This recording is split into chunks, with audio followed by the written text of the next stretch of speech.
Bonjour à toutes et à tous et bienvenue sur 100% Sénat au cœur du travail parlementaire. En Iran, la contestation partie du bazar de Téhéran le 28 décembre dernier s'est depuis étendue à tout le pays. Elle connaît une ampleur inédite, mais elle est très violemment réprimée de la part du régime des mollahs. Les ONG parlent de milliers de morts.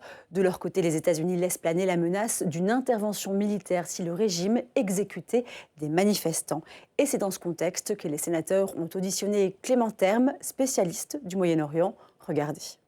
Je voudrais développer mon propos en 3 points. D'abord, les aspects internes à la République islamique, donc la répression en cours, donc le bilan, ça aussi entre 2000 et 20 000 morts, mais ça c'est lié à la méthodologie de chaque ONG ou de chaque média qui va compter les morts. Est-ce que ce sont des morts vérifiées, etc. Donc à ce stade, c'est normal. Il y a la chronologie également, puisqu'il y a eu une coupure d'Internet. L'accès à l'information aussi est problématique.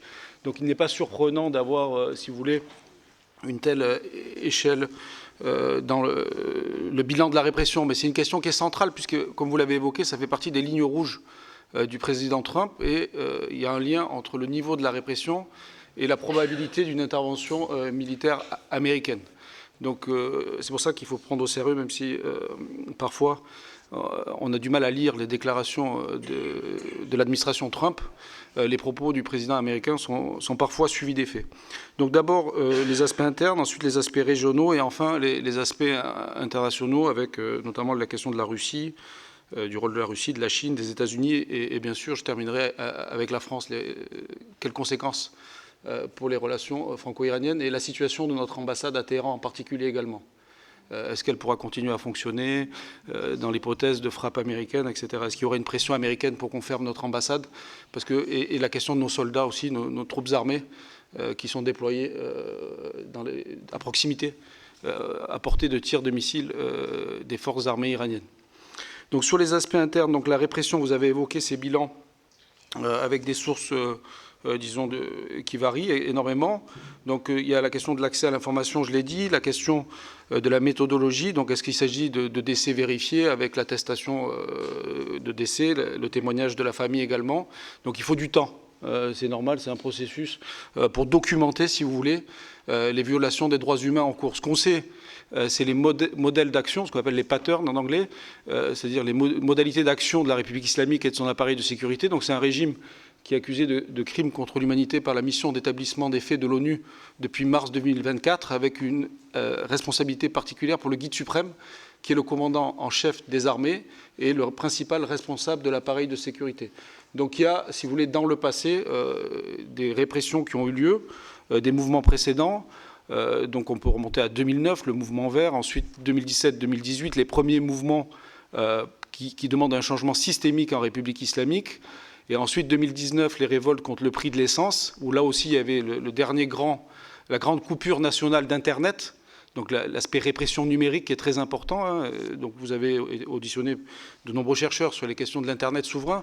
Donc la République islamique d'Iran est un laboratoire pour le contrôle d'Internet, la surveillance digitale et la coopération avec des États comme la Russie et la Chine, qui aide la République islamique avec toutes les questions liées à Starlink, par exemple, ou comment on peut contourner cette coupure nationale Internet shutdown. Donc en 2019, il y avait eu, selon Reuters, 1500 morts pendant le Internet shutdown. Et donc là, les chiffres que vous entendez, compte tenu de la durée de la répression et l'ampleur de la répression, qui est beaucoup plus grande qu'en 2019, la répression est d'une ampleur aussi plus importante. Donc les chiffres semblent plusieurs milliers de morts, c'est un minimum. Donc il y a cet aspect-là. Il y a ensuite les conséquences de cette répression qui est à la fois la violence d'État et le contrôle numérique. Pour ce qui est de la capacité de l'État à contrôler la circulation de l'information, donc c'est très important pour la République islamique qui est dans une forme de guerre informationnelle. Et donc l'objectif, c'est vraiment d'imposer un narratif qui montre que les mouvements internes, les mouvements de protestation internes sont en fait, du point de vue de la République islamique, un combat géopolitique face à Israël aux États-Unis. Donc ils essayent d'inscrire ces mouvements populaires dans la continuité de la guerre de 12 jours du mois de juin 2025 et d'accuser en fait leur propre population d'être des agents entre guillemets terroristes. Donc il y a une criminalisation du mouvement qui est en cours. Donc ça sert à la fois à la guerre informationnelle, pour contrer le discours, le narratif, si vous voulez, que nous avons ici dans les médias sur le mouvement pour la liberté, le mouvement pour les droits civiques, un mouvement pour un changement politique substantiel, et en fait décrédibiliser les supporters, les partisans du changement, les manifestants en Iran. Donc ça, c'est un aspect. L'autre aspect, c'est de mobiliser l'appareil de sécurité. C'est-à-dire qu'on est face à une force idéologique, donc on n'est pas dans le cadre d'une police ou d'une armée traditionnelle. Il y a un endoctrinement. Donc c'est très important. Donc ceux qui répriment en Iran le font au nom de l'idéologie de la République islamique et au nom du guide suprême. Et donc pour renforcer la cohésion interne, il y a toujours une surenchère sécuritaire et idéologique dans un premier temps face au mouvement populaire spontané. Donc, et donc il y a aussi des manifestations officielles qui sont organisées pour contrer les mobilisations populaires, pour ressouder, si vous voulez, les clientèles et ceux qui font partie du système de sécurité. Et on leur dit, en fait, vous combattez des terroristes, vous ne combattez pas des compatriotes. Donc c'est très important pour le régime de distinguer ceux qui sont à l'intérieur et ceux qui sont à l'extérieur.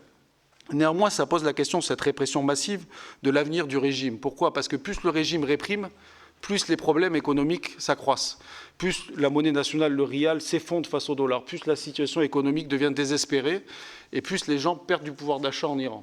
Donc c'est comme une prophétie autoréalisatrice, si vous voulez. Plus le régime réprime, plus il survit, mais plus les conditions économiques locales se détériorent parce que les acteurs privés ne peuvent pas se projeter dans l'avenir, la stabilité politique n'est plus garantie. Et donc l'argument principal, si vous voulez, de la République islamique jusqu'au mois de juin 2025 était de dire, certes, le pays s'est appauvri depuis 1979, certes, il n'y a pas de liberté de manière, si vous voulez, importante au niveau civil, au niveau personnel, donc le droit de se vêtir, le droit de chanter, le droit de faire la fête, le droit de sortir dans la rue, de jouer de la musique, etc. Mais il n'y a pas la guerre. Et depuis le mois de juin, c'est vrai que la stratégie de la République islamique depuis 1979 a conduit le pays à la guerre. Donc ils ont perdu un argument pour, si vous voulez, se faire accepter par leur propre population depuis le mois de juin. Et donc il n'y a pas eu vraiment de ralliement nationaliste en Iran après la guerre de 12 jours, tout simplement parce que la grille de lecture qui est retenue par la majorité de la population en Iran et que la guerre est la conséquence des choix idéologiques qui ont été faits par la République islamique depuis 1979. Ils n'inscrivent pas, si vous voulez, cette guerre, comme on le fait souvent ici dans les études moyen-orientales, dans le contexte du 7 octobre et des attaques du Hamas, si vous voulez. Donc il y a deux grilles de lecture sur cette guerre-là. Il y a la grille de lecture qui part de 1979 et du choix de la République islamique de désigner Israël et les États-Unis comme un ennemi, et la grille de lecture qui présente cette guerre comme la conséquence des actions israéliennes depuis le 7 octobre. Et selon la grille de lecture que vous choisissez, vous prenez un point de vue. Donc la population en Iran ne crédite pas le régime, ne soutient pas cette politique, si vous voulez, de la République islamique, parce qu'elle considère que l'aventurisme militaire au niveau régional du système politique conduit à l'appauvrissement du pays. Ils font un lien entre les deux, et ça s'explique également, évidemment, par les sanctions économiques, qui sont un facteur décisif et déterminant dans cette dégradation-là. Mais on est quand même dans cette situation où l'avenir du régime est quand même compromis, parce qu'il n'a pas de réponse à apporter cette fois aux manifestants qui veulent que le pays, que l'État se focalise sur le bien-être de la population, sur le développement économique du pays. Et pour ce faire, il faudrait un rapprochement avec les États-Unis. Parce que c'est une économie qui est dévastée par les sanctions, par l'inflation et par, si vous voulez, un système qui conduit à la survie du système au prix du développement économique du pays. Donc est-ce qu'on s'approche du point de bascule? À chaque mouvement, on s'en approche. Pourquoi cette fois-ci? Parce qu'il y a cette question des revendications. Le mouvement Femmes, Vie, Liberté, par exemple, la réponse de l'État a été de laisser élire un président, entre guillemets, modéré en 2024, Pezeshkian, et de relâcher l'application sur la loi sur le voile obligatoire. Donc, sans changer, si vous voulez, l'idéologie du système, mais dans la mise en œuvre, il y a eu plus de pragmatisme. En 2009, le mouvement vert, la réponse de l'État, ça a été de laisser élire le président Rouhani, entre guillemets, modéré en 2013 et de signer l'accord avec l'administration Obama en 2015, donc ouverture économique.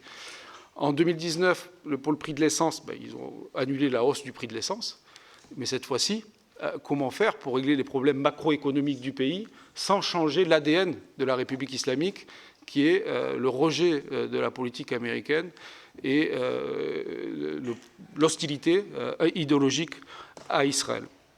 Donc ça, c'est pour la situation interne, parce qu'il n'y a pas de réponse possible à long terme pour régler les questions économiques. Et la majorité de la population en Iran pense que seul un changement systémique pourrait permettre, si vous voulez, le règlement de leurs problèmes quotidiens et de la situation économique du pays. Ensuite, au niveau régional, et là, peut-être, avant de passer, voilà, peut-être regarder quelques cartes. Voilà, ça c'est pour voir l'ampleur des manifestants. Elle touche à la fois les grandes villes et des zones beaucoup plus reculées. Donc c'est la première fois, parce qu'en 2009, il y avait aussi des grandes manifestations à Téhéran, mais c'est la première fois, donc depuis 2009, qu'il y a des manifestations dans les grandes villes, mais aussi dans des villes très reculées de l'ouest et du centre de l'Iran. Et donc des villes qui n'avaient jamais été touchées par les mouvements précédents ont été touchées cette fois-ci. Donc ça, c'est une nouveauté. Et c'est plus difficile de contrôler les petites villes parfois parce qu'il y a un risque réputationnel pour les forces de répression. Tout le monde se connaît, etc. Donc il peut y avoir aussi, et ça c'est un risque important pour la survie du régime, des risques de fraternisation si le mouvement perdure entre l'appareil de sécurité et des manifestants. En dépit de l'endoctrinement que j'ai évoqué, qui est quand même pour l'instant qui garantit cette cohésion interne à l'appareil de sécurité. Donc ça, c'est différentes sources qui montrent l'ampleur du mouvement de manifestation jusqu'aux jours qui ont suivi la coupure nationale d'Internet. Parce que depuis lors, on observe une baisse de la mobilisation en raison des morts, donc entre 2000 et 20 000. C'est considérable, donc ça a eu un effet, évidemment, sur les mobilisations qui sont plus nocturnes, qui sont plus désormais en petits groupes, mais sachant que notre comptage aussi dépend de l'accès à l'information. Donc il faut relativiser cette baisse. Le mouvement continue actuellement, mais il est plus difficile à évaluer. Ça, c'est pour Téhéran. Donc là aussi, on a quand même des manifestations massives dans la capitale, et là, c'est très important pour le pouvoir, parce que c'est les centres de commandement des forces de sécurité. Donc au niveau régional, donc je passe à la carte sur les conséquences possibles d'une escalade militaire, en raison des lignes rouges qu'on a évoquées, qui ont été décrites par le président Trump, que si la répression est extrêmement sanglante et extrêmement violente, les États-Unis interviendront d'une manière ou d'une autre. Donc il y a ce risque pour les forces armées américaines. C'est pour ça que la réponse n'a pas été immédiate, malgré la publication des premiers chiffres, parce que les bases militaires américaines, on l'avait déjà dit au mois de juin 2025, mais peuvent être touchées par les missiles iraniens. Donc est-ce que les États-Unis sont prêts à assumer le coût, si vous voulez, de frappes militaires contre la République islamique d'Iran et des conséquences que cela pourra avoir pour les 40 000 soldats, on estime entre 40 000 et 50 000 soldats qui sont stationnés au Moyen-Orient et qui sont à la portée des missiles iraniens, des gardiens de la Révolution. Donc il y a ce risque-là d'escalade régionale. Si le pouvoir se sent déstabilisé et sur le point de s'effondrer, il pourrait prendre des mesures de dernier recours, comme la perturbation du trafic pétrolier dans le détroit d'Ormuz, ou cibler donc les troupes américaines, et sachant que des soldats français ou des forces militaires françaises sont également déployés dans la zone, notamment la base d'Abu Dhabi, et aussi au sein par exemple de la 5e flotte qui est située au Bahreïn, nous avons aussi des marins français qui sont stationnés dans les bases américaines. Donc il y a aussi cette question-là pour la sécurité régionale, et donc les pays de la région sont extrêmement prudents face aux événements en Iran, parce qu'il n'y a pas d'alternative pour l'instant claire. Vous avez évoqué l'alternative de Reza Pahlavi, donc le prince héritier de la monarchie Pahlavi, mais il a quitté l'Iran juste avant ses 18 ans. Il a certes une mémoire, une nostalgie, si vous voulez, au sein de la population iranienne qui est assez importante, parce qu'il y a 3 points qui retiennent l'attention des jeunes générations. Donc 60% n'ont pas connu le régime précédent. C'est la sécularisation, le développement économique et la politique étrangère qui étaient consensuelles. Donc c'est vrai qu'il représente un modèle de l'identité iranienne qui apparaît aujourd'hui par rapport au projet idéologique de la République islamique comme compatible avec les intérêts nationaux du pays. Mais en même temps, c'est une mémoire fragmentée, notamment parmi les mouvements de gauche iraniens, donc il ne fait pas l'unanimité, si vous voulez, parce que certains mouvements d'opposition l'ont combattu même s'ils ont aussi combattu la République islamique, ils ont aussi combattu le régime impérial. Donc ce n'est pas une personne qui va unifier, mais c'est la personnalité préférée des Iraniens, selon les enquêtes indépendantes. Il aurait 39%, presque 40% d'opinions favorables. Mais cette nostalgie doit être transformée en projet politique. Après, est-ce qu'il s'agirait d'une instauration, comme ce fut le cas en Espagne avec Juan Carlos, ou au Cambodge après les Khmers rouges, ou d'une restauration, ce qui est plus rare, mais la France l'a connu au XIXe siècle. Mais dans tous les cas, il faut des conditions historiques spécifiques, et on n'a pas beaucoup d'exemples dans l'histoire contemporaine d'instauration ou de restauration réussie. Par exemple, en Espagne, il y avait des partis politiques, il y a eu une négociation, il y a eu un consensus. Est-ce que le prince héritier est en contact suffisamment avec les autres mouvements d'opposition, etc. Mais pour l'instant, il apparaît comme l'alternative. Ensuite, au niveau international, donc le régime continue de bénéficier du soutien de la Russie, notamment pour contourner et détecter les équipements Starlink. Donc il y a cette idée d'empêcher, si vous voulez, les Occidentaux et notamment les Américains de briser la coupure nationale d'Internet. Et donc là, on voit que Elon Musk a pris la décision de rendre l'accès à Starlink gratuit depuis hier matin et de proposer une actualisation du logiciel Starlink pour contourner le brouillage par la République islamique qui a un savoir-faire en la matière puisqu'elle brouille les antennes satellites.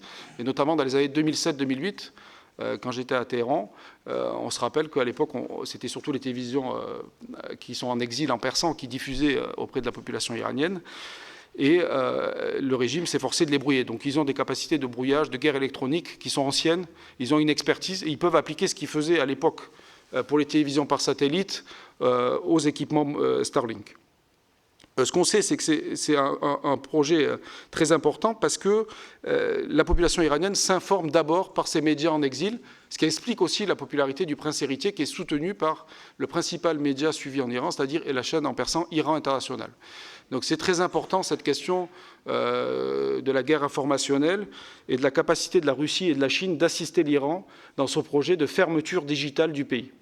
Donc on est là aussi de la livraison d'équipements. La Russie aurait livré des équipements de type hélicoptère et des véhicules aussi blindés pour lutter contre les manifestations. Donc ces livraisons auraient eu lieu avant le déclenchement des manifestations, mais la nature des coopérations, si vous voulez, militaires, techniques, cyber, entre l'Iran et la Russie, en fait un acteur clé pour la survie de la République islamique. De même pour la Chine, qui achète près de 90% du pétrole iranien.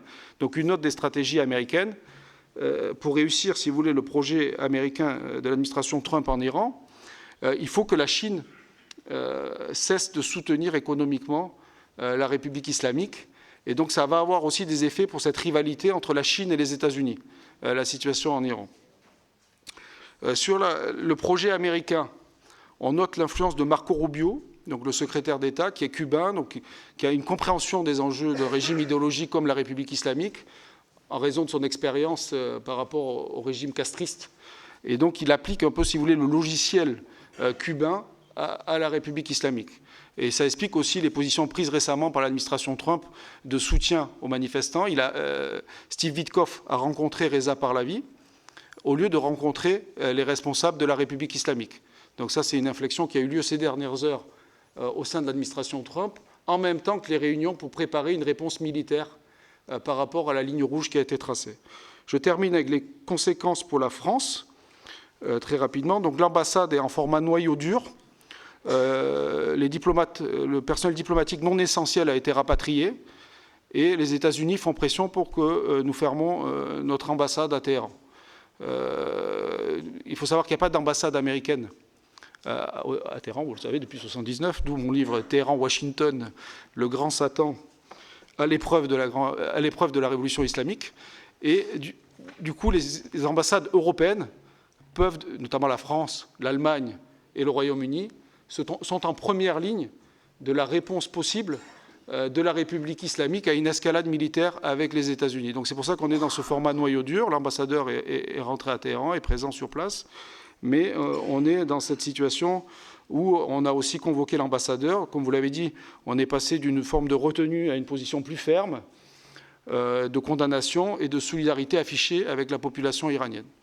Donc cela pourra aussi avoir des conséquences pour nos deux otages, donc Cécile Kohler et Jacques Paris, pour qui j'ai une pensée. J'espère que leur retour au mois de de janvier, qu'on espère tous, pourra se confirmer. Et je pense très fort à eux parce que dans cette situation, c'est vrai que la République islamique détient aussi un couple de Britanniques, par exemple. Donc il y a de nombreux otages européens. Il y a des Irano-Américains aussi qui sont en prison, notamment depuis la guerre du mois de juin. Donc ce sont aussi des outils pour la République islamique pour répondre à l'escalade en cours. Voilà, je vous remercie pour votre attention. Bien, merci beaucoup. Donc on a une série de questions et je commence avec Olivier Cigolotti.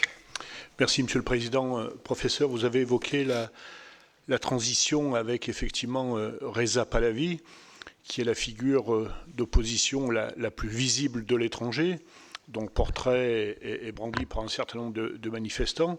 Le président Perrin l'a évoqué, jusqu'à cette nuit, Reza Pahlavi n'avait pas l'oreille attentive de Washington, même si les choses évoluent très vite dans cette situation de révolte. Dans le même temps, il a une oreille beaucoup plus attentive de la part d'Israël. Mais le peuple iranien est un peuple multiethnique et un certain nombre de minorités que sont les Azéris, les Balouches ou les Kurdes ne veulent ni de lui ni d'un retour de la monarchie. Et ces minorités pèsent quand même pratiquement 50% de la population. Donc cette situation, si l'on occulte cette possibilité de transition, quelle autre possibilité voyez-vous, professeur, pour les suites de cette révolution, sachant que les minorités que je viens d'évoquer pèsent quand même relativement fortement dans les décisions du pays, on l'a vu par le passé. Oui, on peut ajouter aussi les minorités religieuses. Donc c'est vrai que il n'y a pas de consensus. J'ai parlé, c'est vrai, dans ma présentation des mouvements de gauche qui sont particulièrement hostiles à cette perspective-là.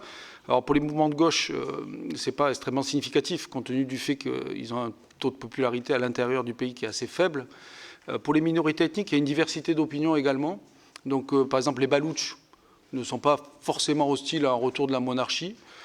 Pour les Kurdes, oui, effectivement, il y a certains mouvements kurdes, mais d'autres non. Donc il y a une diversité. Donc ça sera sa capacité, si jamais il est en position, ce qui est, je l'ai dit, dans l'histoire contemporaine, c'est assez rare, d'être inclusif. Donc il a aussi une volonté de s'ouvrir. Après, il représente l'ancien régime, mais il n'a pas exercé de fonction.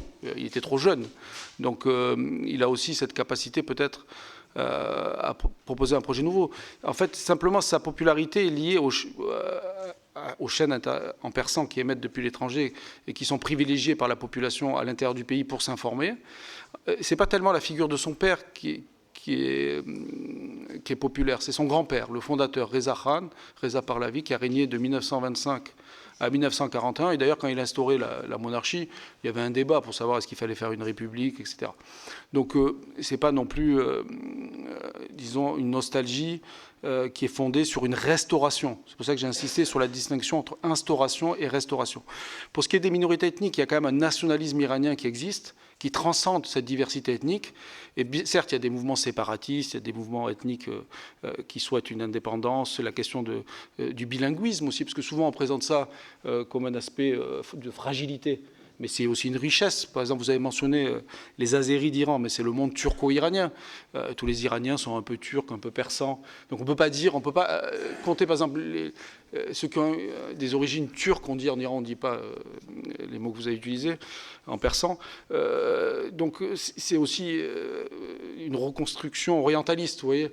On ne vient pas diviser les Français en basques, en bretons, etc.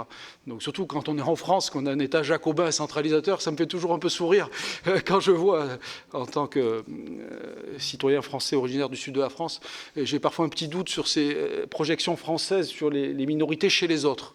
Donc il faut faire attention à ça et avoir une dimension réflexive aussi. Voilà, exactement. Donc on est aussi dans cette situation où il y a un consensus national, je dirais, en Iran pour une stabilité politique. Et je ne pense pas qu'il y ait un consensus en Iran pour une balkanisation du pays. Donc il faut faire attention aussi à l'instrumentalisation géopolitique de ces questions ethniques pour affaiblir un adversaire. Merci beaucoup. François Bonneau. Merci, Président. Professeur, bon, ce qui se passe est absolument épouvantable. Effectivement, pour avoir pu consulter des sources iraniennes, on est plutôt à parler de 20 000 que 2 000, mais effectivement, on le saura plus tard. Je voulais vous demander quels sont les liens, selon vous, entre le pouvoir religieux et les gardiens de la Révolution et les pasdaran qui mettent sous coupe réglée une bonne partie de l'économie, qui est une force militaire considérable, plus de 100 000 hommes très bien armés, et qui, semble-t-il, ces derniers temps, était quand même en délicatesse avec les religieux. Alors quel est votre sentiment par rapport à ça, puisque c'est peut-être une des clés aussi de la suite des événements?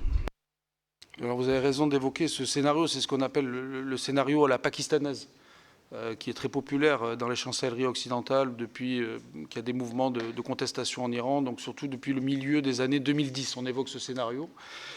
Donc il est fondé sur l'idée selon laquelle un modèle idéologique comme la République islamique n'est pas soutenable puisque la majorité de la population n'accepte pas les préférences idéologiques du régime et que l'effondrement idéologique du régime a déjà eu lieu au sein de la société.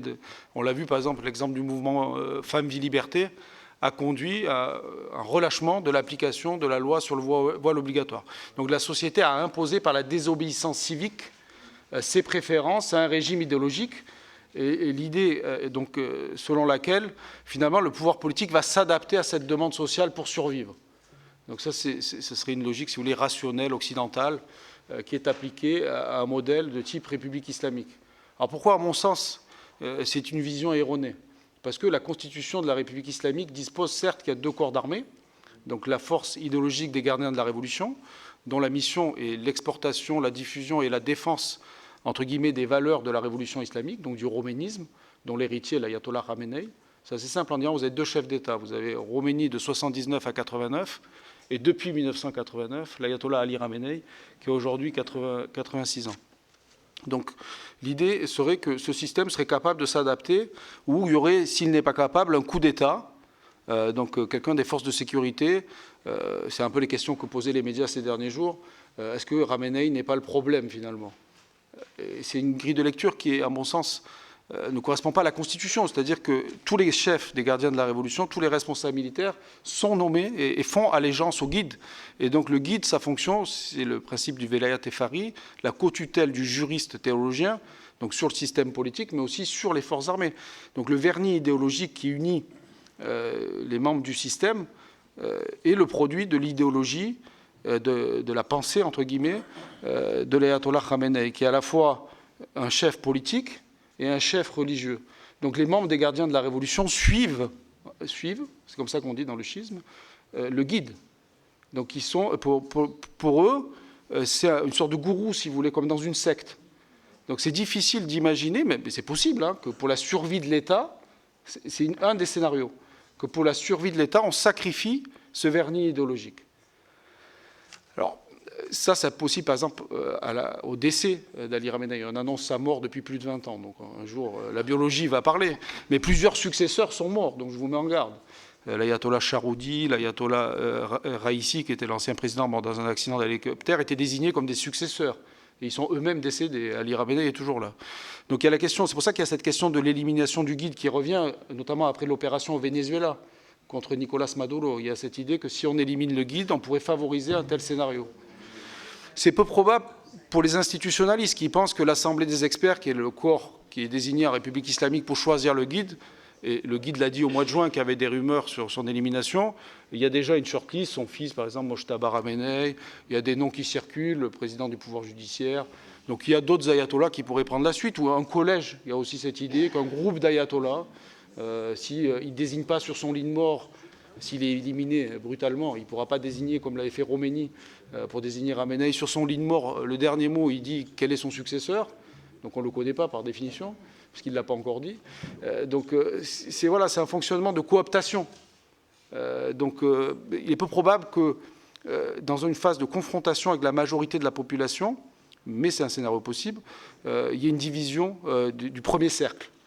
Ce qu'on peut attendre, et c'est pour ça que le rôle de la Russie est important, on l'avait vu avec Bachar al-Assad, c'est les élites idéologiques, je pense, se battront jusqu'à la fin, mais par contre, il y a des groupes qui sont plus opportunistes.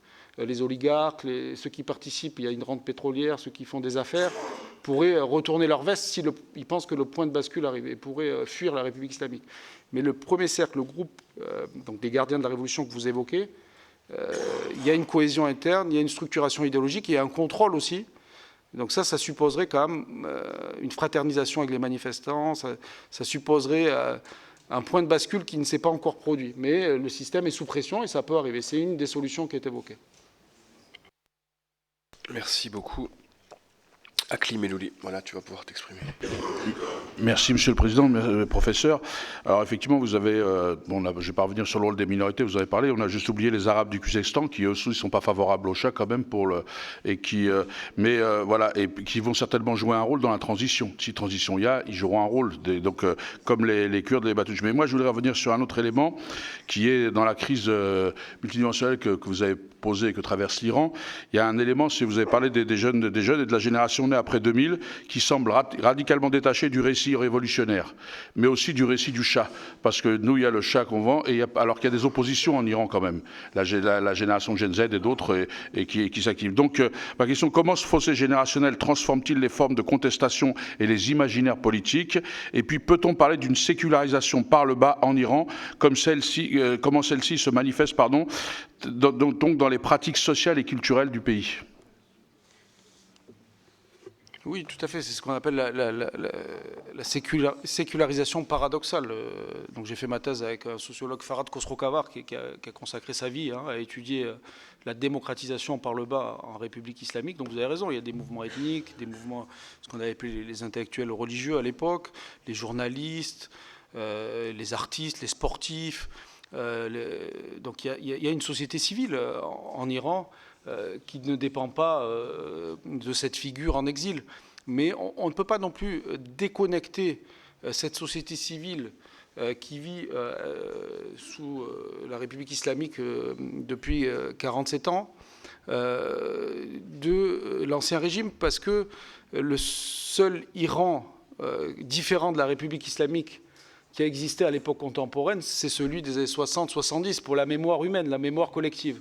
Et donc forcément, il y a cette idée du paradis perdu qui existe, pas tellement pour le régime politique, mais par exemple, vous avez les images de la mer Caspienne, la possibilité de se baigner en maillot pour une femme, alors qu'aujourd'hui, seul un homme peut se baigner en maillot, la femme ne peut pas.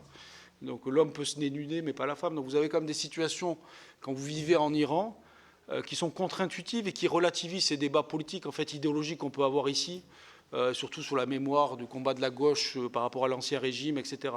Donc il ne faut pas non plus projeter nos débats à nous sur la situation iranienne qui est très particulière et qui est liée à l'expérience historique.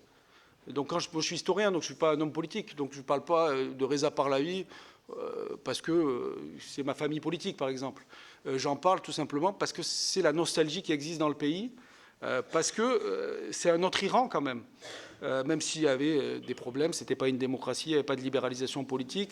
Donc, mais il y avait un progrès économique, il y avait des progrès pour les droits des femmes. Les femmes iraniennes ont voté avant les femmes suisses, par exemple. Donc les femmes suisses ont voté après les femmes iraniennes. Donc ça, c'est aussi l'ancien régime. Donc il ne faut pas non plus relire l'histoire à travers nos propres projections idéologiques. C'est ça que je veux dire.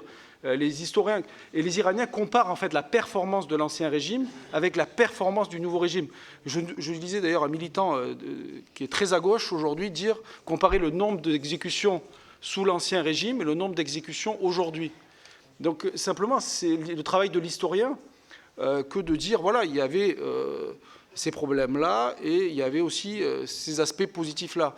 Il ne s'agit pas d'être révisionniste, de dire que la révolution était un accident de l'histoire. Ça, c'est le discours des opposants monarchistes, évidemment, qui pensent que la République islamique est une parenthèse dans l'histoire millénaire de la monarchie iranienne. Donc, c'est pas... Il y a ce débat, évidemment, il y a cette guerre entre les différents mouvements politiques qui portent chacun un récit national qui est différent. C'est évident, et ça sera de toute façon, s'il veut réussir, et s'il est en position, pour l'instant ce n'est pas le cas de toute façon, parce que l'appareil de sécurité, encore une fois, ne s'est pas effondré. Donc je vous rappelle plusieurs milliers de morts. Donc cette question est posée dans les médias ici, parce que ça alimente nos fantasmes aussi, je pense. Vous savez, en Occident, on dit la Perse, quand on veut dire du bien de l'Iran. Quand on veut dire du mal de l'Iran, on dit l'Iran. Donc parce que la Perse fait justement référence à cette période où c'est vrai que dans les médias français, l'Iran avait une image extrêmement positive. C'était un allié de la France, c'était notre premier partenaire économique dans la région. Tous les présidents français, le modèle de l'ancien régime, c'était quand même Charles de Gaulle. Donc il y avait quand même cette affection et cet allié. Premier marché, l'Iran, en 1978. Deuxième marché, Saddam Hussein, l'Irak de Saddam Hussein. Donc on avait des relations extrêmement puissantes avec l'ancien régime qui font que le récit sur l'Iran a complètement basculé en 1979 et notre perception du pays a complètement changé. Le pays lui-même a moins changé. Donc il faut aussi s'interroger sur nos perceptions par rapport à la trajectoire socio-historique du pays. Et donc c'est là aussi que ce débat sur Reza Pahlavi qu'on a nous en Occident est décalé par rapport au débat interne en Iran. Donc il faut faire attention quand on évalue ça. Et des gens qui n'ont pas de lien avec lui cherchent aussi une alternative. Donc dans cette quête d'alternative, il y a aussi une dimension réactive. Face à un régime comme la République islamique qui est en train de réprimer, la République islamique déteste l'ancien régime, fait des clips sur le prince héritier pour le décrédibiliser, dire qu'il n'a jamais travaillé. Même dans les interrogatoires des victimes, parfois l'interrogateur peut aller, on le retrouve ça dans les descriptifs, les récits des victimes, peut aller jusqu'à dire « Reza Pahlavi va venir te sauver sur son cheval blanc ». Donc le régime, l'appareil de sécurité a intériorisé aussi ça. Et donc la détestation de l'ancien régime par la République islamique, il mène aussi là-dessus une guerre informationnelle très puissante. Et donc, ils visent aussi à décrédibiliser toute alternative. Parce que s'il y a une alternative, leur discours « c'est moi » ou le chaos s'effondre. Donc, il y a aussi cet enjeu-là, actuellement.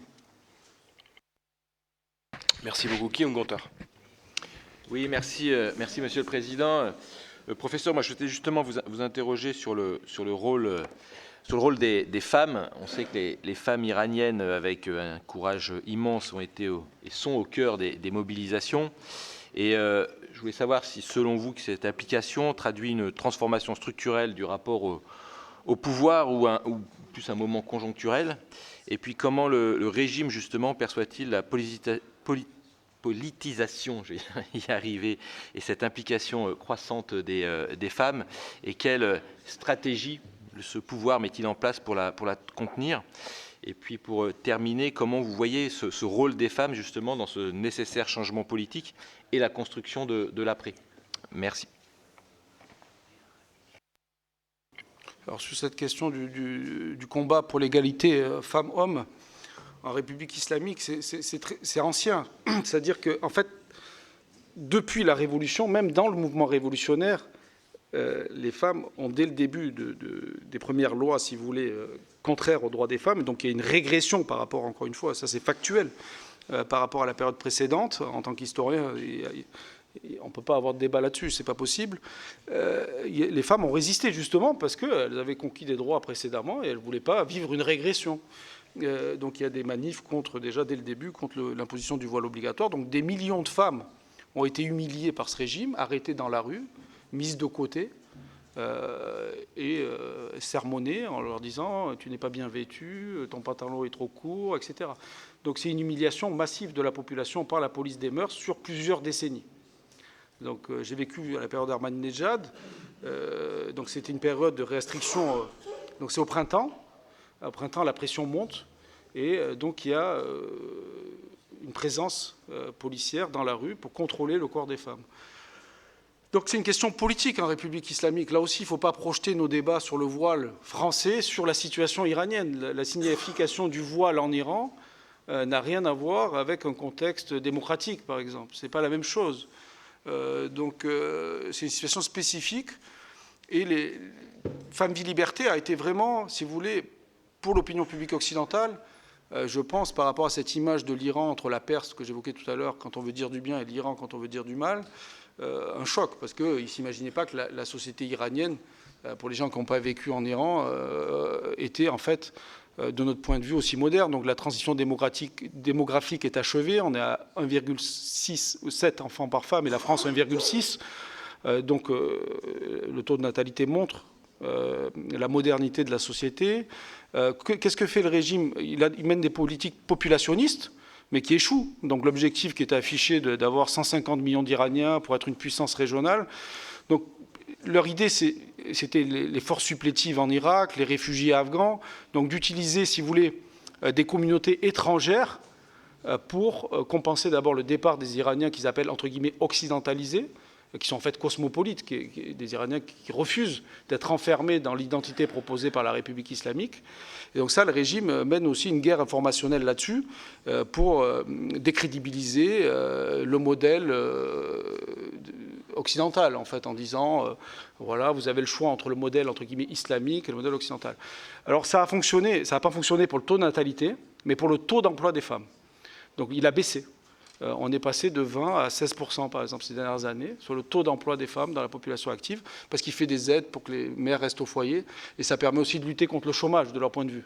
Parce que si la femme reste à la maison, n'occupe pas d'emploi, par exemple, vous avez ce chiffre aussi de 60% de femmes à l'université, mais ils font des quotas d'hommes dans les matières importantes. Donc pour être les études d'ingénieur, les études de docteur, là, ils les réservent aux hommes, pour pas que les femmes aient des postes importants. Voilà, donc c'est des stratégies, en fait, de la mère éduquée, on pourrait dire, si vous voulez, en quelque sorte. Donc certes, ils ont apporté un niveau d'éducation important, ils ont libéralisé l'enseignement supérieur, donc il y a des universités privées, les femmes ont pu accéder à l'université, ont été éduquées, mais ça s'est retourné, si vous voulez. L'éducation, parce que je me suis souvent posé la question, c'est là il y a des points communs avec le régime cubain, par rapport à l'endoctrinement. En fait, paradoxalement, la République islamique a éduqué les nouvelles générations, mais n'a pas réussi à les endoctriner. C'est-à-dire qu'ils ont surestimé leur capacité de conviction idéologique de leur propre population. Et donc c'est ça leur échec, je pense. Merci. Rachid Temal. Merci, Président. D'abord, merci, professeur, pour la qualité de votre présentation et surtout les nuances que vous nous apportez dans la vision. Et je trouve que c'est intéressant de ce devoir. Moi, j'ai deux questions rapides. La première, c'est est-ce qu'on peut imaginer, parce que je partage avec vous la question clé, c'est les conditions d'effondrement finalement du système militaire, sécuritaire, parce que c'est ça qui tient le régime. Est-ce qu'on peut imaginer, mais peut-être que, comme ça s'est passé en 1979, que le fait que le bazar rentre dans le jeu, j'ai envie de dire, et pourquoi pas demain, peut-être, ce qui serait bien, l'industrie pétrolière, peut-être un élément d'accélération, pourrait être un élément d'accélération. C'est la première question. Parce que ce qui change beaucoup, c'est quand même la question du bazar, c'est des gens qui ont soutenu le régime, enfin des conservateurs, on voit bien que c'est la question de la corruption.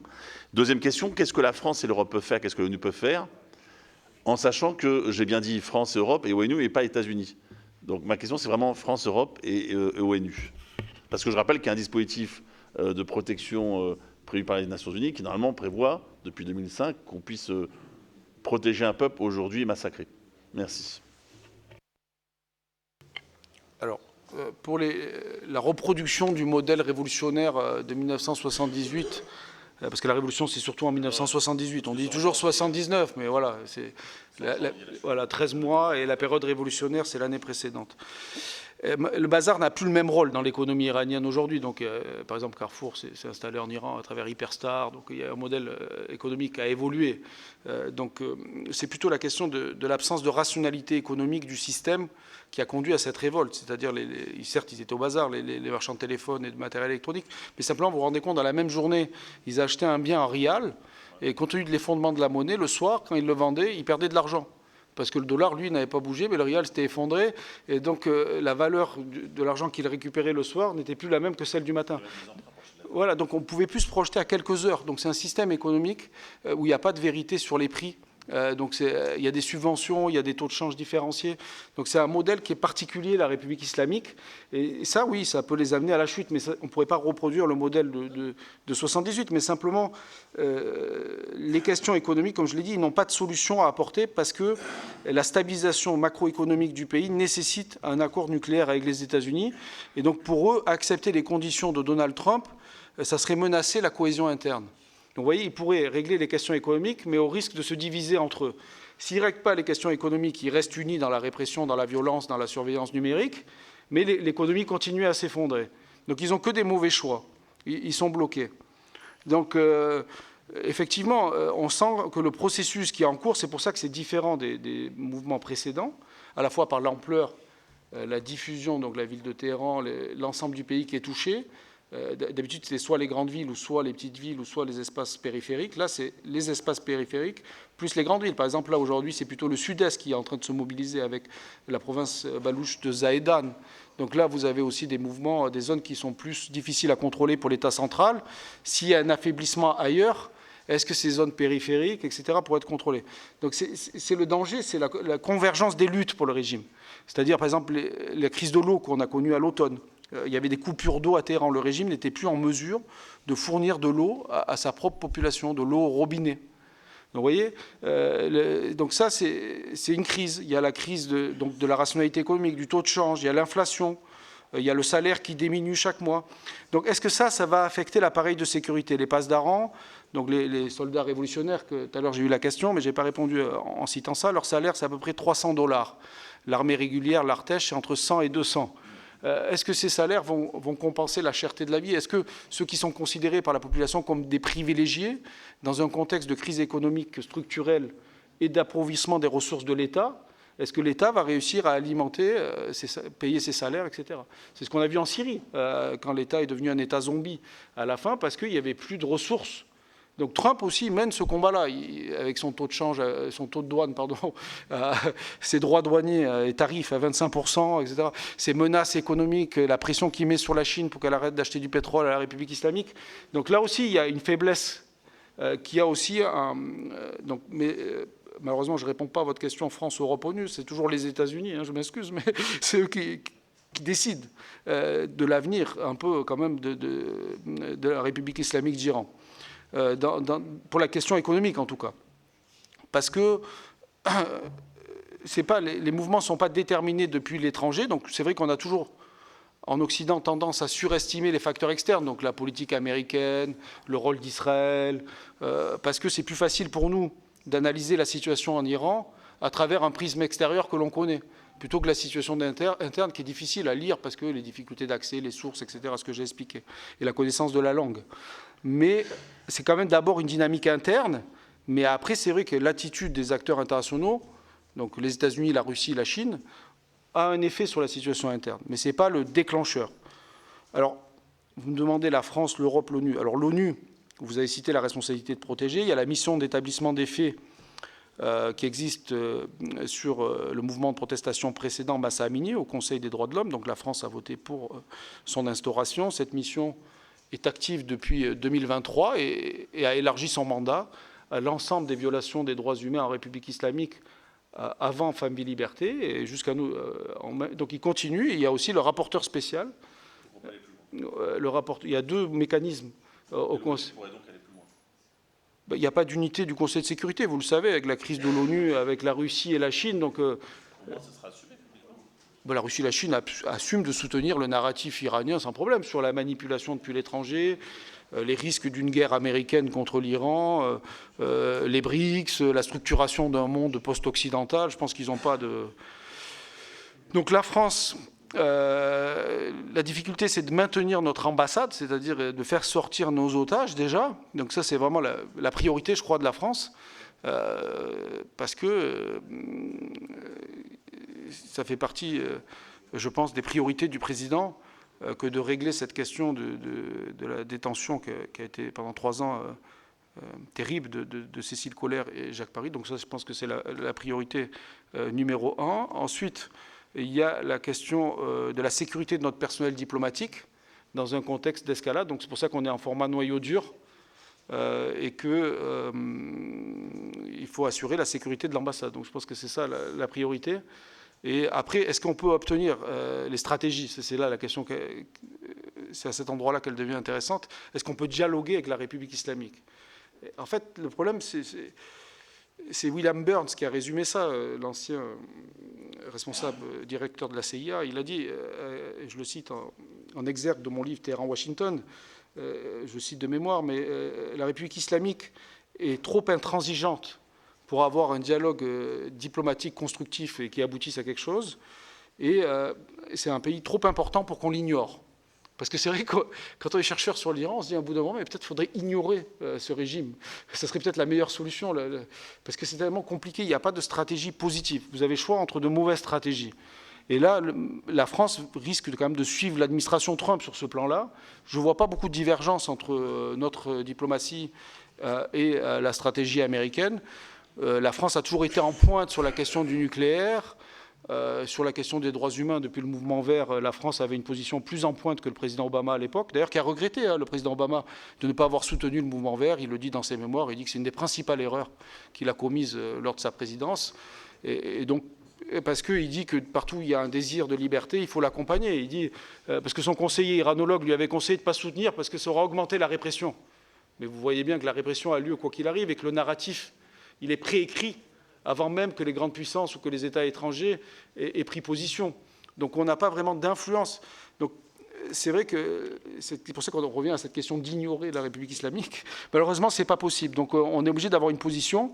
Je pense que l'Europe va fournir une plateforme pour les Iraniens pour s'exprimer, pour décrire la situation. Il y a les ONG qui jouent un rôle de documentation. Donc en général, comme la France l'avait fait en Syrie, où elle avait été précurseur, parce que le régime de Bachar el-Assad a fini par tomber, va continuer avec cette position-là, je pense, mais avec une prudence qui est liée aussi avec l'expérience syrienne, où la France avait beaucoup anticipé la chute du régime de Bachar el-Assad et qui est finalement survenue quelques années plus tard. Merci beaucoup. Michel Gréaume. Merci, Monsieur le Président. Merci beaucoup pour toutes vos explications. Après le Venezuela, c'est l'Iran qui dispose des quatrièmes réserves mondiales de pétrole et exporte actuellement environ 2 millions de barils par jour, principalement vers la Chine. Et vous l'avez dit, le détroit d'Ormuz, qui longe la frontière sud du Liban, voit transiter 31% du pétrole maritime mondial, soit 13 millions de barils par jour. Si la révolte actuelle débouche sur un effondrement du régime, ou une escalade militaire majeure, ou si Téhéran décide de bloquer le détroit d'Ormuz en représailles aux frappes ou au soutien occidental aux manifestants, quel serait l'impact notamment sur le prix du pétrole? Concrètement, faut-il s'inquiéter d'un nouveau choc pétrolier et d'une hausse forte des prix à la pompe en France? L'Europe, elle est déjà fragilisée économiquement, peut-elle absorber un tel choc? Merci.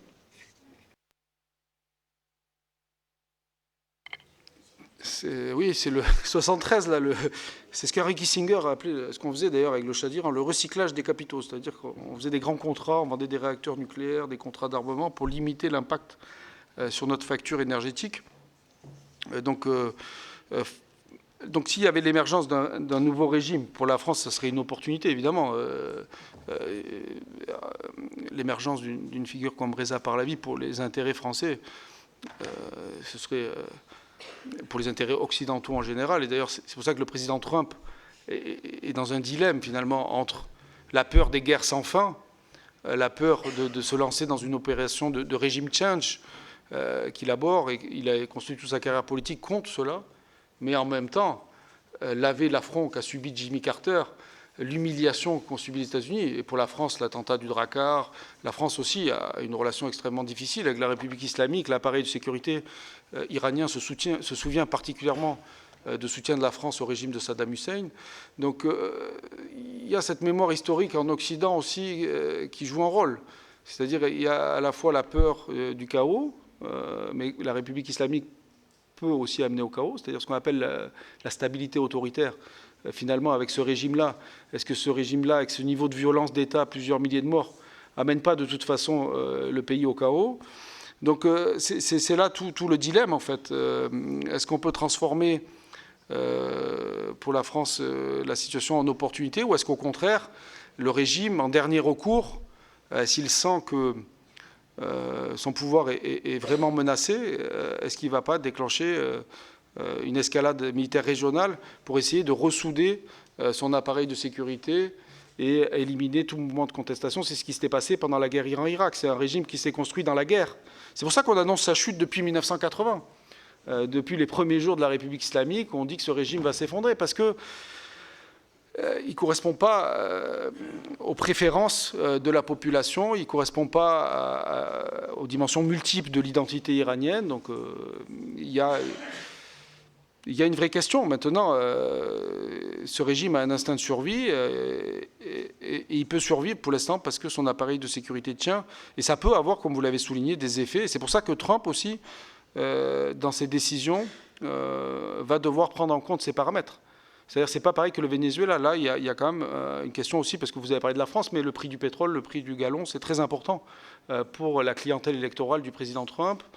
Et donc c'est pour ça que la stratégie américaine a plutôt été de sous-traiter cette question à Israël, tout en limitant. La guerre a duré 12 jours au mois de juin. Et les États-Unis, à un moment donné, ont dit, quand il y a eu le tir symbolique sur le commandement central, le Sinto, des gardiens de la Révolution, qui ont tiré un certain nombre de missiles en réponse au nombre de frappes américaines sur les sites nucléaires iraniens, une fois qu'ils ont réussi à se mettre d'accord sur le plan symbolique en termes de frappes militaires, ils ont arrêté. Il a demandé un cessez-le-feu parce qu'il ne voulait pas que l'escalade militaire affecte les intérêts américains. Et donc la France, je pense, partage cette évaluation de la situation, c'est-à-dire la France soutient le peuple iranien, mais il se préoccupe aussi des conséquences géopolitiques potentielles pour nos troupes stationnées dans la région, parce que nos intérêts sont intimement liés aux intérêts militaires américains, pour le coup. Merci. Roger Carucci. Oui, professeur, l'Iran n'est pas un pays arabe et les manifestants crient le fait que l'argent iranien doit rester en Iran et pas au proxy. La solidarité, c'est bien quand on est riche. La solidarité, quand on est appauvri, c'est moins bien, en tout cas pour la population locale. Est-ce que vous pensez que réellement un changement de régime changera évidemment tout le système d'alliance, tout le système d'accord? Le prince Reza Pahlavi dit qu'il est pour les accords d'Abraham avec une nouvelle nomination, les accords de Cyrus, puisque du temps de l'Empire perse, les relations étaient évidemment différentes. Le deuxième élément de questionnement, c'est sur le prince lui-même. On l'a reçu ici, à 2 reprises, et le prince est beaucoup plus sur la réserve que son entourage, si je puis dire. C'est-à-dire que le prince dit lui-même, peut-être qu'il ne faut pas rétablir la monarchie. Peut-être qu'il faut un référendum sur la population iranienne, faire des élections législatives libres, et on verra bien ce que le peuple iranien décide.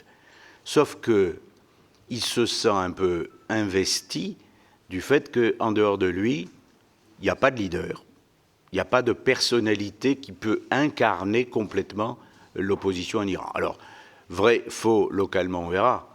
Mais est-ce que vous pensez réellement, dans tout ce qui existe d'autre, que quelqu'un d'autre peut incarner aujourd'hui l'opposition au régime des Mollahs?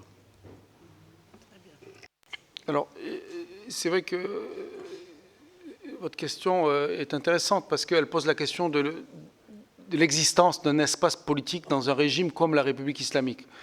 En fait, on pose toujours cette question de il n'y a pas d'alternative à l'intérieur des frontières. Effectivement, les combattants, les activistes des droits de l'homme, les militants sont en prison en Iran. Donc il y a un prix Nobel de la paix qui est en prison, Narges Mohammadi, il y a Shirin Ebadi qui est en exil.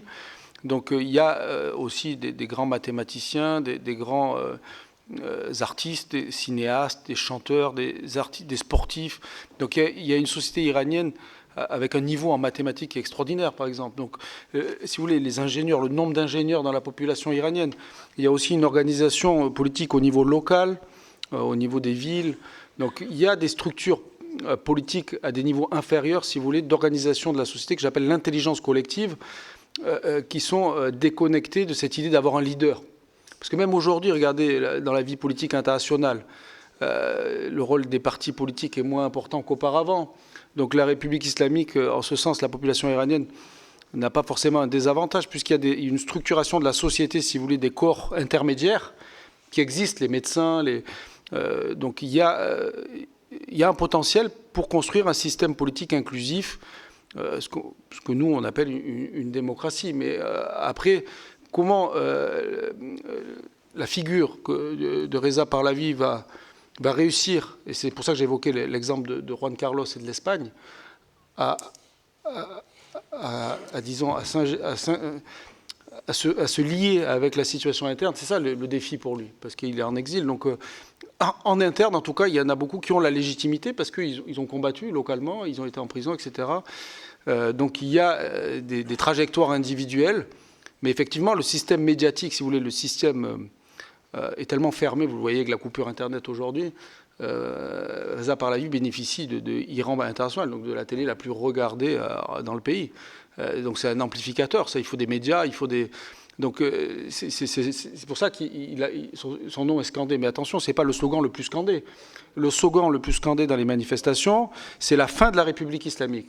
En deuxième, c'est ce que vous évoquez, c'est les questions socio-politiques. Donc, parce qu'il y a un lien entre ni Gaza, ni Liban, je donne ma vie pour l'Iran, le slogan, et la situation économique du pays. Donc c'est un peu ce qu'on retrouve aussi aux États-Unis avec la fin des guerres sans fin. Donc les Iraniens veulent simplement un régime qui se préoccupe de leur intérêt national. Et en troisième, il y a des slogans, surtout pour le grand-père et pour vive le roi, etc.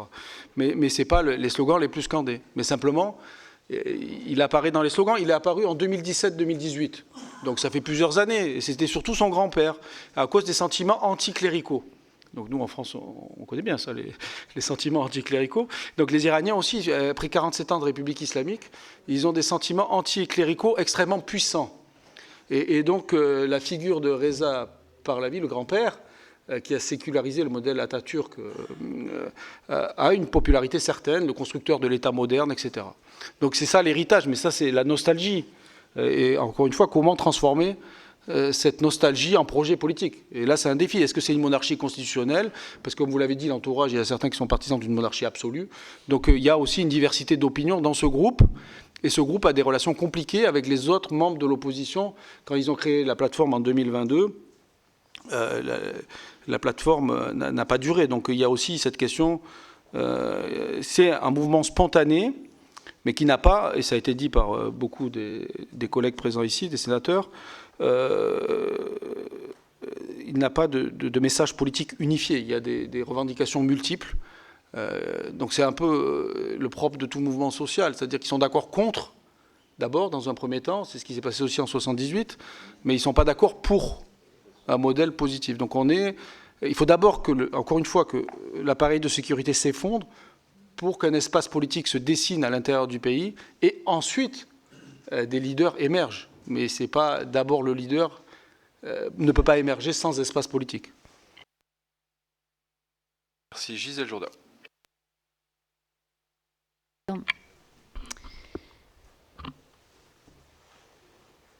Avec l'Iran ou la Perse, comme chacun voudra le désigner, on a eu tellement d'espérance et tellement de déception. On a tellement espéré des changements politiques. On les a tellement donc soutenus, attendus. Et au bout de la route, il y a eu l'appareil répressif que vous avez donc bien décrit tout à l'heure. Il y a eu chaque fois des personnes muselées, des personnes dont on n'a plus de nouvelles depuis bien des années. J'en parle personnellement puisque j'étais à l'université avec des amis iraniens dont je n'ai plus aujourd'hui de nouvelles alors qu'on avait communiqué extrêmement de temps. Et à chaque fois, lorsque il y a eu échec de la mise en place d'un appareil donc plus démocratique, plus en proie donc avec les événements, avec, vous l'avez dit, il y a énormément de mathématiciens, il y a beaucoup de matières grises donc en Iran. Cet échec a été là. Comment aujourd'hui arriver justement à d'autres perspectives? Et dans ces échecs, il y a eu quand même toute cette zone rurale. Alors moi, ma question, elle portait là-dessus. Aujourd'hui, ce milieu rural qui a soutenu donc, les différents régimes et qui n'a pas permis l'ouverture donc, sur le progrès, quelle en est la mentalité ? Quelle est la mentalité portée dans le monde rural par rapport donc aux villes et au monde urbain?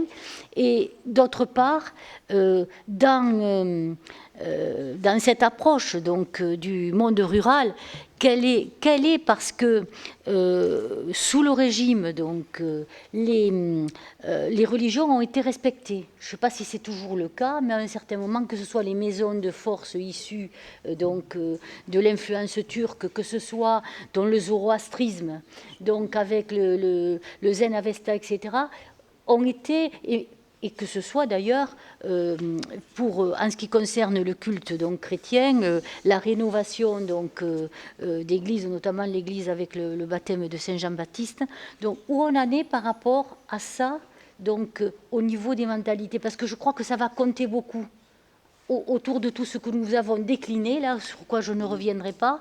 Mais je pense que le poids des mentalités aujourd'hui, moi je ne suis pas persuadée, mais ça ce n'est que mon simple point de vue, que les Iraniens donc, qui vivent donc en Iran attendent le chevalier blanc de M. Pahlavi, parce que quand même la SAVAK a imprimé beaucoup de choses. On n'en parle pas trop, mais c'était quand même répressif. Plus personne ne le dit trop. Je ne suis pas persuadée que partout en Iran, on attende cela. Et je crois, moi, dans les forces de la jeunesse iranienne. Et je pense qu'ils peuvent trouver un système donc, qui puisse permettre d'accéder à un exercice de la démocratie en Iran. Ça prendra du temps, mais je crois qu'il faut s'appuyer sur les forces donc, de ce pays-là. Voilà ce que je souhaitais porter à la réflexion et avoir votre point de vue, professeur, là-dessus. Non, c'est une analyse tout à fait pertinente. C'est-à-dire que, pourquoi on parle du prince Reza Pahlavi? Tout simplement parce qu'il a réussi pour la première fois à accompagner un mouvement social. C'est-à-dire que son appel à manifester a accru la mobilisation, a eu un effet sur le terrain, sur le nombre de manifestants, le nombre de manifestations. Donc il est devenu un acteur. On en parle parce qu'il a joué un rôle. Mais c'est vrai qu'il n'a pas initié le cycle de manifestation. Je vous l'ai dit, son nom a apparu en 2017, enfin le nom du grand-père, en 2017-2018. Donc, mais est-ce qu'il faut pour autant le déconnecter complètement? Je ne sais pas. Ça, personne ne peut dire. On sait qu'il y a une minorité, j'ai dit un gros tiers d'opinion favorable. Et ça, c'était il y a quelques années. Peut-être ça a augmenté avec le travail des médias en persan. Mais vous avez raison de mentionner la diversité du pays. Donc vous mentionnez l'urbain et le rural. Donc 80% est en ville quand même. Donc le rural est restreint. C'est seulement 20%. Et l'exode s'accroît à cause du changement climatique, des politiques du régime, de la crise écologique, de la crise de l'eau. Des zones qui étaient habitables deviennent inhabitables.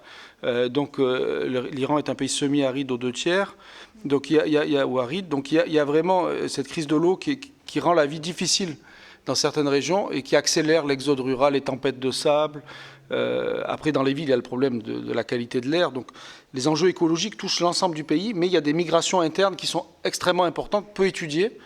Donc, il y a des millions d'Iraniens qui sont obligés de migrer, quitter les campagnes parce qu'ils ne peuvent plus être agriculteurs, par exemple, parce qu'il n'y a plus d'eau pour irriguer. Donc, il y a des évolutions de la répartition de la population entre les villes et les campagnes qui sont liées à cette crise écologique et à la crise économique aussi. Pour survivre, l'État ayant moins de moyens, il y a moins de subventions, donc préserver sa qualité de vie. Donc parfois, il y a des migrations aussi, tout simplement, les parents décident de migrer pour leurs enfants, pour leur donner accès à une meilleure vie, à un meilleur futur. Donc il y a des migrations internes très très importantes qui manifestent la crise du monde rural en Iran ces dernières années. C'est un sujet qui est peu étudié. Après, vous évoquez la tolérance religieuse. Ça, c'est très important. Je pense notamment à la minorité des Bahaïs, qui est discriminée par la République islamique, et donc qui sont la cible du régime. Mais au niveau de la population, il n'y a pas, si vous voulez, cette intolérance-là vis-à-vis des chrétiens, par exemple. Le régime a une politique très ferme vis-à-vis des conversions. Donc quand vous êtes chrétien, vous pouvez vous convertir à l'islam. Mais quand vous êtes musulman, bon, quand vous visitez les églises en Iran, vous voyez bien qu'il y a des musulmans convertis au christianisme qui ont peur, parce que c'est l'apostasie et c'est donc la peine de mort. Donc il y a là aussi un décalage, vous avez raison, entre la politique suivie par la République islamique, de discrimination systématique contre l'ensemble des citoyens, mais particulièrement contre les minorités religieuses, et au contraire, une évolution positive des mentalités par le bas dans la société, comme sur la question de la sécularisation. Donc comme la religion, il y a aussi des phénomènes de multi-appartenance, ce qu'on voit aussi en Occident, c'est-à-dire certains pratiquent un peu le bouddhisme, un peu l'islam, un peu le soufisme, donc il y a un peu une religion à la carte, comme on dit à l'école des hautes études en sciences sociales, pour ne pas citer mes collègues. Donc il y a des évolutions des pratiques, mais je pense qu'il faut vraiment distinguer en République islamique la religiosité, c'est-à-dire la pratique religieuse par les citoyens, de la religion officielle. Donc seul un tiers aujourd'hui des Iraniens se réclament de la religion majoritaire, donc le schisme, et se déclarent pratiquants sur les enquêtes indépendantes. Donc c'est vraiment un désaveu pour la République islamique qui a vraiment produit cette sécularisation.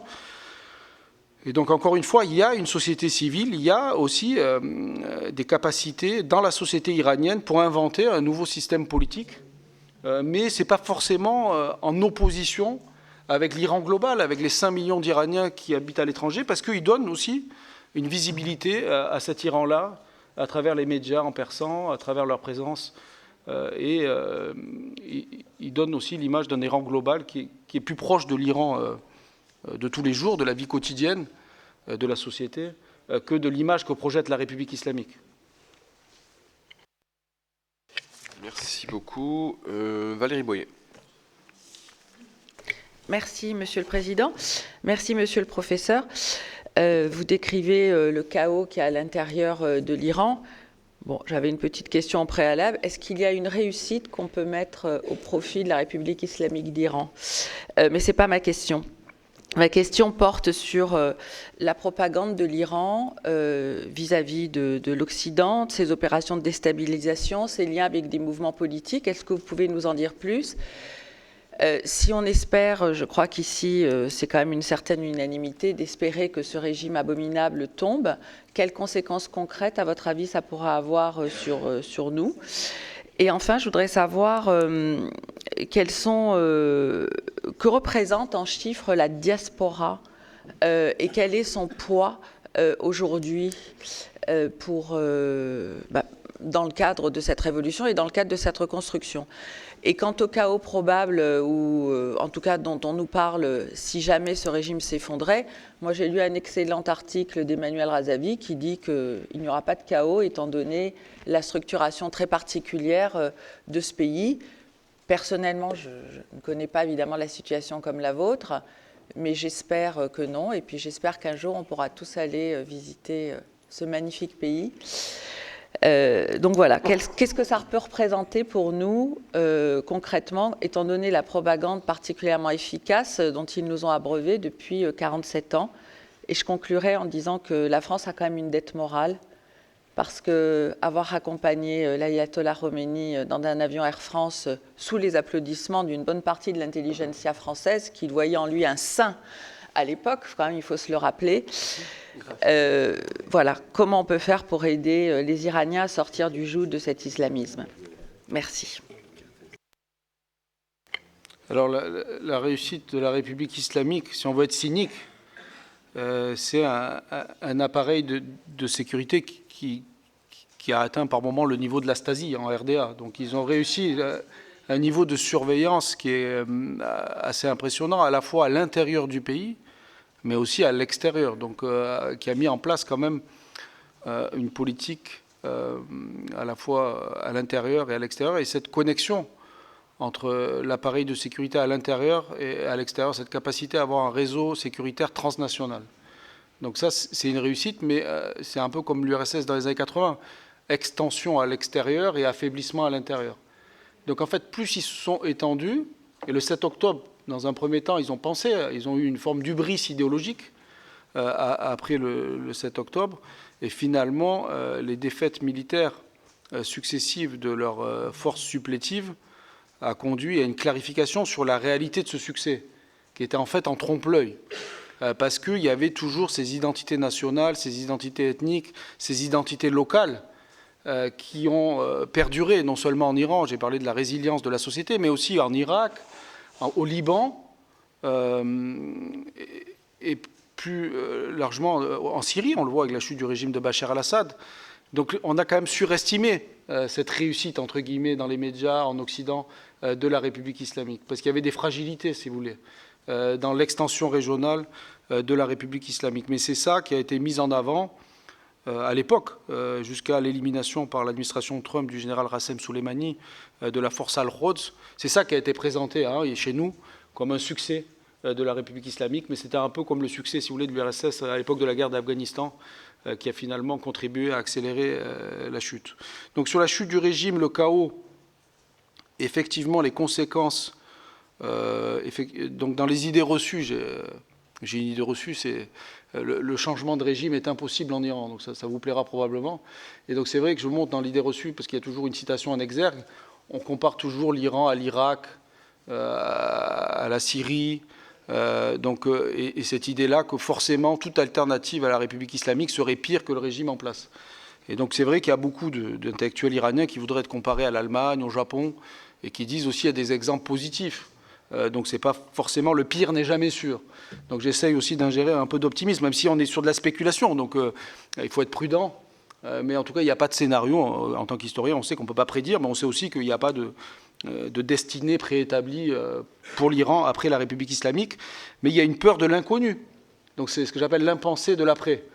Et dans cet impensé de l'après, c'est vrai que les chancelleries, les États, les diplomaties préfèrent avoir des interlocuteurs étatiques.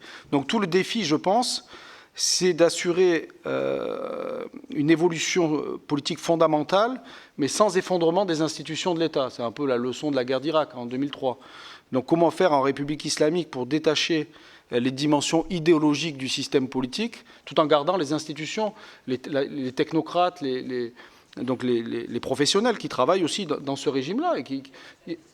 Voilà, donc la diaspora, donc c'est plus de 5 millions, avec une réussite exceptionnelle. La diaspora, donc il n'y avait pas de diaspora avant la révolution. Donc ça aussi, quand on vous dit la révolution islamique, c'est une révolution nationale, etc., ça a fracturé la communauté nationale iranienne. C'est-à-dire que d'abord, les partisans de l'ancien régime sont partis, ensuite les mouvements de gauche, donc, et puis à chaque vague de répression, il y a eu des vagues d'exil.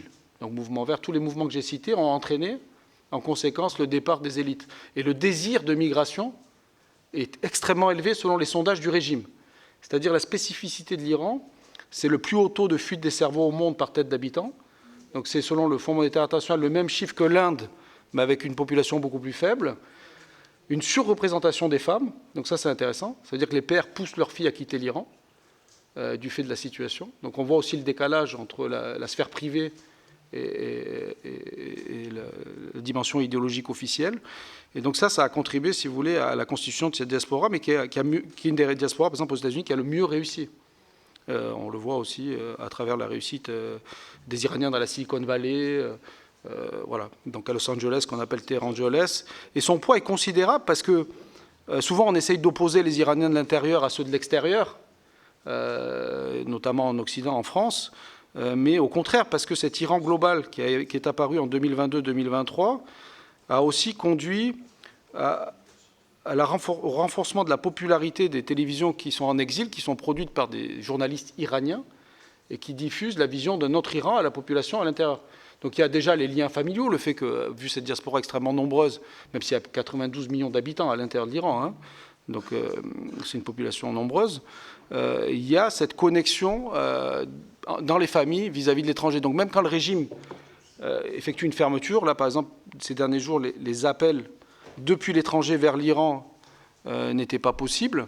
Donc le régime a peur de cette diaspora en tout cas, ça c'est évident, parce que majoritairement elle est opposée à la République islamique, même s'ils ne sont pas, comme je l'ai dit, d'accord sur un projet politique positif, ils ne sont pas tous sur la même ligne. Donc la France, est-ce que la France a une dette ? Alors, cette histoire de l'accueil de l'ayatollah Khomeini est complexe, parce que, en fait, au moment où Valéry Giscard d'Estaing a accepté, parce qu'il est venu avec un passeport, à l'époque les Iraniens n'avaient pas besoin de visa pour venir en France. Ensuite, le Shah d'Iran ne voulait pas qu'on assassine, qu'on élimine un archevêque, il disait, donc un ayatollah. C'est comme ça que ça a été retenu. Alors, on m'a raconté une anecdote que je vous livre ici parce qu'elle est amusante. Le Premier ministre Chirac, à l'époque, aurait contacté son ami Saddam Hussein qui lui aurait conseillé de s'en débarrasser. Et donc Chirac aurait appelé Valéry Giscard d'Estaing et lui aurait dit il faut éliminer Khomeini. Et Giscard, comme il n'aimait pas Chirac, a fait le contraire. Donc ça, on m'a dit ça. Ça, c'était amusant. C'est un ancien diplomate. Donc des fois, l'histoire tient à peu de choses. Mais il y a aussi une vérité, c'est que de Maran, j'en parle dans ses mémoires, Le secret des princes, c'est que si vous y éliminez Khomeini à ce moment-là, à l'ambassade de France, et ça c'est un ancien diplomate qui me l'a raconté, les diplomates recevaient des fleurs en disant pour la santé de l'imam. Donc ça voulait bien dire que si vous éliminez l'imam, on vous élimine à vous. Donc la France a fait ce qu'elle a pu. Donc il faut faire attention. C'est facile aussi de donner des leçons a posteriori, mais les acteurs de l'époque, en tant qu'historien, quand on les interviewe, on se rend compte que les décisions à l'époque étaient difficiles à prendre. Voilà. Et c'est vrai que vous avez raison, il était perçu, présenté comme un Gandhi. Là, il y a un article qui circule du New York Times, faire confiance à Khomeini. Donc c'est vrai qu'il y a eu une méconnaissance, parce que les personnes n'avaient lu ces ouvrages sur le gouvernement islamique, ils n'avaient pas été traduits. Une méconnaissance de la situation. Je serais plus... c'est facile après de juger. Merci, merci professeur pour l'ensemble de vos propos et informations. Je voulais revenir un instant sur le rôle des USA et les objectifs réels du président Trump.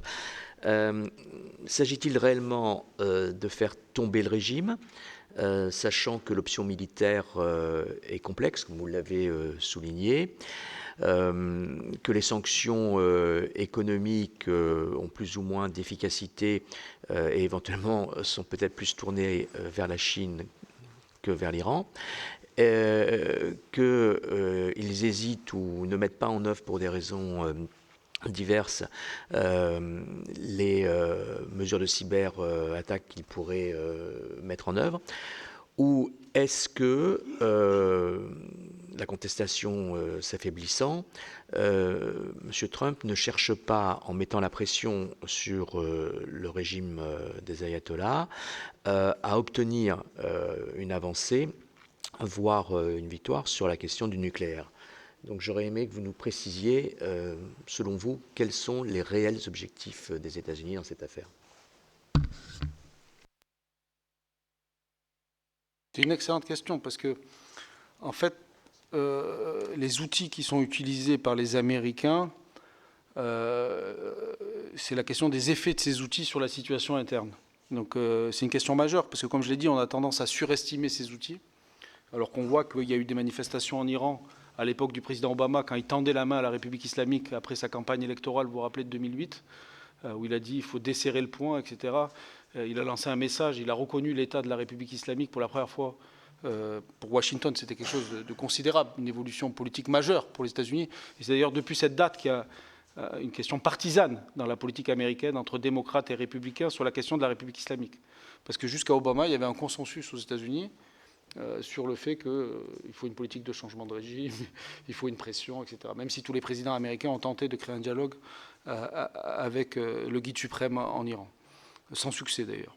Aucun n'a pu créer un dialogue diplomatique direct avec le guide. Le guide a toujours sous-traité cette question au président qui, comme je l'ai expliqué, ne détient pas la réalité du pouvoir. Donc la possibilité d'un dialogue diplomatique qui aboutisse à la République islamique est, du point de vue américain, une perspective lointaine. Notamment parce qu'il y a Marco Rubio, je vous l'ai expliqué par rapport à son expérience castriste. Donc s'il veut une avancée sur la question du nucléaire, ce n'est pas que le nucléaire, les conditions américaines, c'est la critique qu'il fait d'Obama. C'est pour ça que j'ai insisté sur cette polémique politique interne aux États-Unis. Quand M. Trump parle de l'Iran, il parle de M. Obama, et parfois il confond Obama avec Biden d'ailleurs. Mais il parle en tout cas de ses adversaires démocrates internes. Donc ce n'est pas une question, c'est pour ça qu'il prend position pour les manifestants. Il fait l'inverse d'Obama et de Biden. Et il dit toujours, si j'avais été là, j'aurais fait mieux que Biden, j'aurais fait mieux que l'autre. Donc ça, c'est comment il se détermine dans sa politique iranienne. C'est devenu un enjeu interne entre démocrates et républicains. Donc l'idée d'affaiblir l'Iran, c'est tout à fait possible pour que les conditions soient acceptées, mais ça serait alors la question nucléaire, zéro enrichissement, limitation du programme balistique à 500 km pour pas que les missiles puissent toucher Israël, la fin de la politique de soutien aux forces supplétives. C'est un peu les conditions que Mike Pompeo avait posées à l'époque, je ne sais pas si vous vous rappelez les 12 conditions, de l'administration Trump numéro 1. Donc on connaît l'effet final recherché, comme on dit dans les milieux autorisés. Donc je pense que le guide suprême, de son vivant, ne signera pas un tel document. Donc il a déjà répondu, il a dit que Trump lui-même allait s'effondrer. Donc on n'est pas dans une perspective, à mon avis, à court terme, d'une solution diplomatique, même si le régime va montrer une flexibilité tactique comme il avait fait en 2015. C'est-à-dire qu'il n'est pas exclu que le régime tente, parce que je vous l'ai dit, la question économique est intimement liée à la relation aux États-Unis, d'une flexibilité de dernière minute. Mais vous avez remarqué que la dernière intervention militaire américaine contre l'Iran a eu lieu entre deux rounds de négociations indirectes américaines à Oman et en Italie à l'époque. Et donc une réunion était prévue, et à ce moment-là, pendant que la réunion était prévue, l'administration Trump a décidé d'une opération militaire contre la République islamique. Et c'était la première fois qu'un président américain franchissait cette ligne et en fait surmontait un tabou. Parce que les plans étaient prêts depuis 20 ans. Ça fait 20 ans qu'on parlait de l'option militaire. Mais aucun président n'avait osé. Donc lui, il a osé. Donc ça lui crée, dans la négociation avec la République islamique, ça crée une imprévisibilité et ça renforce sa marge de négociation. Mais en même temps, ça peut l'entraîner, et c'est là où il y a une limite quand même, ça peut l'entraîner dans des guerres sans fin et dans une opération de changement de régime. C'est pour ça qu'il avait une méfiance vis-à-vis du prince héritier Reza Pahlavi, que la rencontre entre Steve Witkoff et Reza Pahlavi a pris du temps à se dessiner.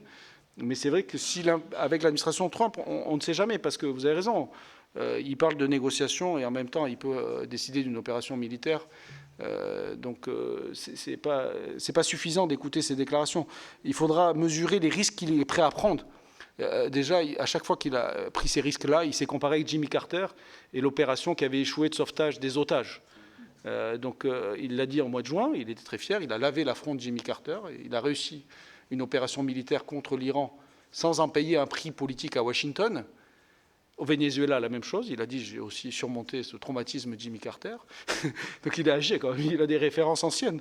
Et donc là, il faudra aussi que, s'il mène une opération, il va falloir qu'il puisse la vendre aux États-Unis. Et par rapport à sa base MAGA, déjà au mois de juin, sa base MAGA était extrêmement réticente par rapport à ses décisions de frapper l'Iran. Donc c'est pour ça que la République islamique avait fait beaucoup d'interviews avec la sphère MAGA.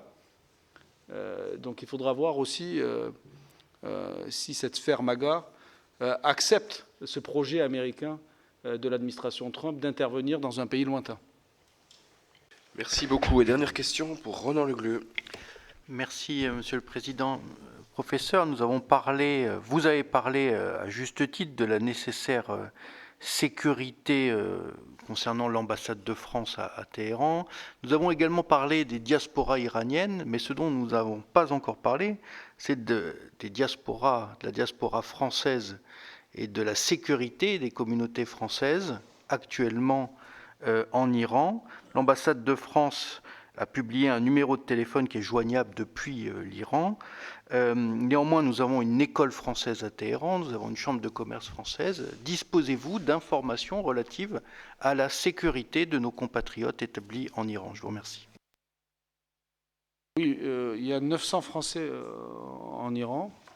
Donc l'école française, je pense, est fermée depuis quelques années. Malheureusement, il n'y a pas de possibilité pour les enfants français d'aller à une école internationale, parce que c'est perçu, c'était toléré pendant les années où moi, par exemple, j'étais en Iran, mais c'était perçu sur le plan légal de la République islamique comme une forme d'impérialisme culturel, de maintenir des institutions, si vous voulez, de l'État français au niveau culturel en Iran. Donc il y avait une tolérance pour l'Institut français de Téhéran qui enseignait le français, mais pour maintenir cette présence, on parlait d'un enseignement sur les aspects techniques, donc le français juridique. Donc il fallait avoir un habillage, si vous voulez, mais il ne peut pas y avoir d'institution de type Alliance française, vous voyez. Donc il y avait cette complexité en République islamique, compte tenu du corpus juridique local. Donc les Français en Iran sont liés par des histoires familiales ou une présence ancienne, mais je crois que l'ambassade demande aux Français de ne pas aller en Iran. Donc c'est un pays qui est classé rouge et aucun voyage ne doit être effectué en Iran. C'est la fin de ce 100% Sénat consacré aujourd'hui à l'audition du spécialiste du Moyen-Orient, Clément Terme.